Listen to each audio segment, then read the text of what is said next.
Maintenant, vous savez, si on parle de cette CAN, il faut réellement parler des choix concernant l'organisation de ces Coupes d'Afrique. واحد دروك اللي يكون كما يقول لك raisonnable, objectif, et dire que maintenant le choix qu'on oppose afin de choisir tel ou tel pays pour organiser cette Coupe d'Afrique est basé sur des critères subjectifs.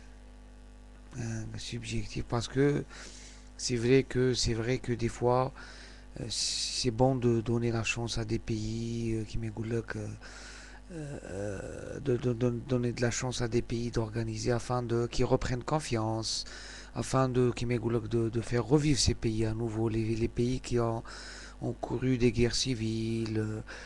euh, Parce que le slogan, soi-disant, de la Confédération africaine, c'est le fair play, c'est le football, c'est le spectacle, c'est de donner la chance à toute l'Afrique de goûter à, à cette chance d'organiser une Coupe d'Afrique.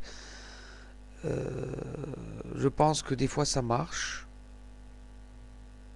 mais des fois, comme c'est le cas cette année pour cette édition en Angola, beaucoup de choses négatives concernant l'organisation qui m'est globale.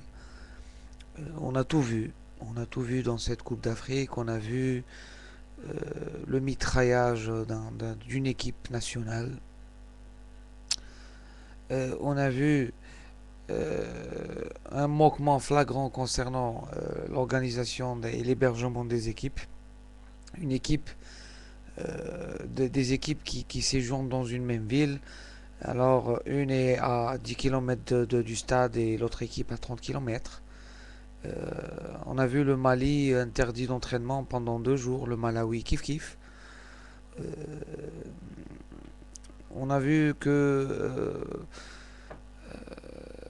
des équipes qui sont avantagées par rapport à d'autres équipes concernant la programmation. Un seul match qui se joue à 14h45 et tous les matchs se jouent entre 17h et 19h et jusqu'à 20h30. Ce qui s'est passé avec l'Algérie, c'est pas de mauvaise langue que je dis ça. Mais puisque le premier match du groupe s'est joué le soir, je ne vois pas pourquoi le deuxième ne se jouerait pas le soir aussi. Vu qu'il n'y avait qu'un seul match le deuxième jour. Concernant le choix de l'arbitrage, beaucoup d'erreurs d'arbitrage. On a vu le but validé contre le Cameroun. On a vu l'arbitrage scandaleux qui a faussé le match. Je dis pas que l'Égypte peut-être ne pouvait pas gagner, mais je dis que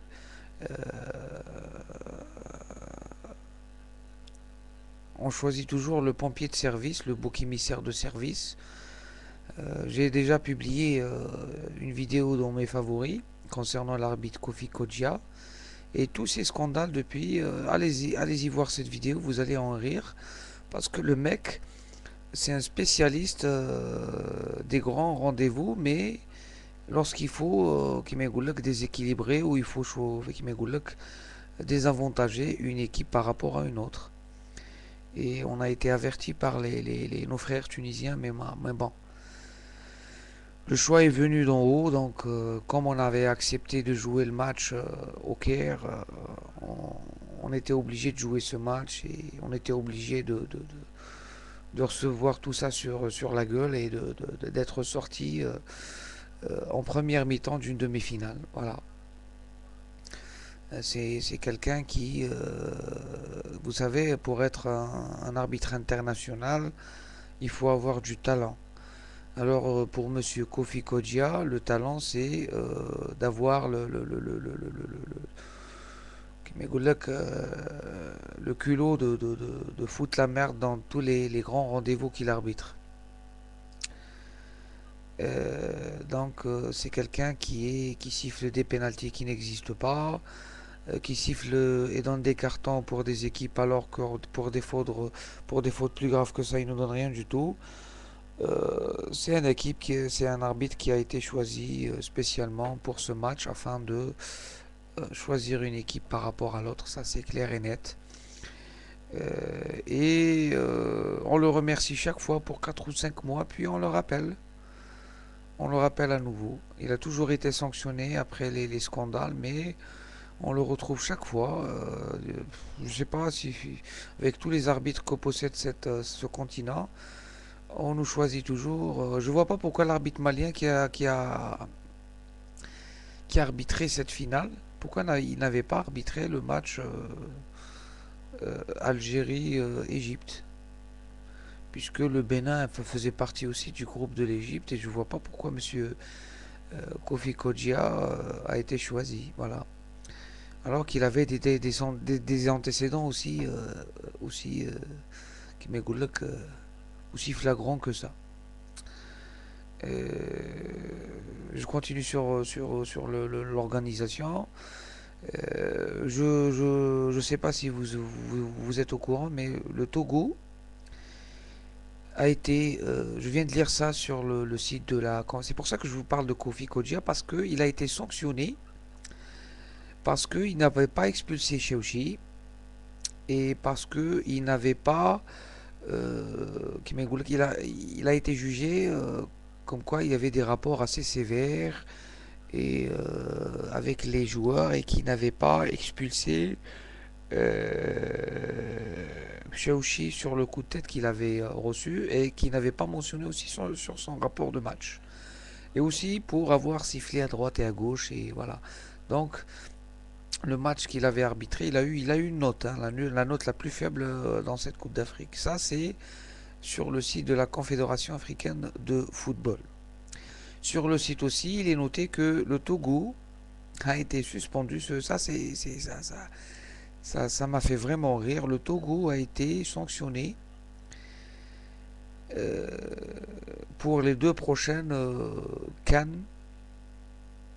Hein, donc le Togo ne jouera pas les 2 prochaines Cannes. Donc 4 ans, pendant 4 ans, a été suspendu pendant 4 ans de toute compétition africaine parce qu'il a refusé de jouer cette Cannes après le mitraillage de son quart.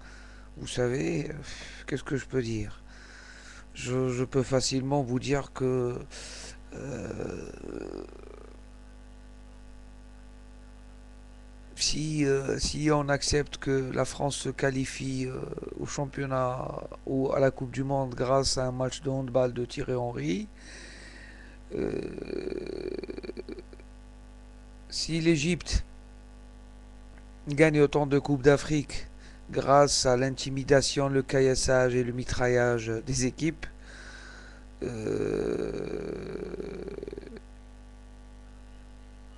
si ces sujets-là sont traités de cette façon par que ce soit toutes les instances mondiales de football qui gèrent le football, que ce soit la Confédération africaine de football, l'UEFA et la FIFA, je pense que maintenant on peut jamais être plus surpris que ça. Hein. Euh, les décisions arbitraires, le deux poids deux mesures comme on dit, euh, je pense que même Shaoxi sera sanctionné sévèrement par la Confédération africaine sur son geste. Et on aura de ces nouvelles dans quelques jours dans le site de la Confédération africaine de football.